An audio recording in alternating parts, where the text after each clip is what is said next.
আমরা সরকারের কাছে কিচ্ছু চাই না, শুধু আমাদের বাবাদের ফিরত। আমরা কোনো লাশ চাই না, শুধু বাবাকে চাই, বাবাদের হাতটা ধরতে চাই। 10টা বছর ধরে রাস্তায় রাস্তায় বাবার খোঁজে আছি। আমার বাবা পারমিশন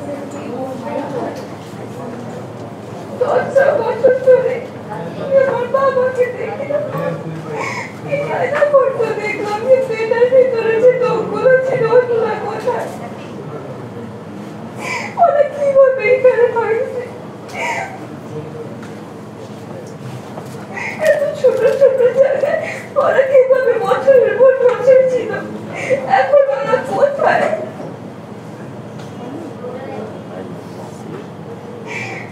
আমরা সরকারের কাছে কিচ্ছু চাই না, শুধু আমাদের বাবাদের ফিরত।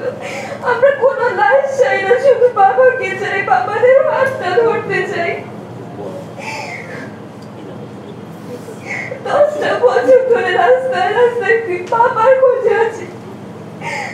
এখন কেন আমরা লাশ চাই? আমরা কোনো লাশ চাই না, আমরা শুধু বাবার হাতটা ধরতে চাই।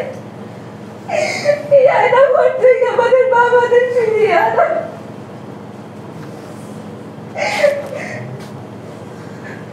রেমিটেন্স যোদ্ধাদের ঢাকায় বিশেষ ছাড়ে রেডি ফ্ল্যাট দিচ্ছে শতভাগ বিশ্বস্ত ও নির্ভরযোগ্য প্রতিষ্ঠান প্রবাসীর সিটি।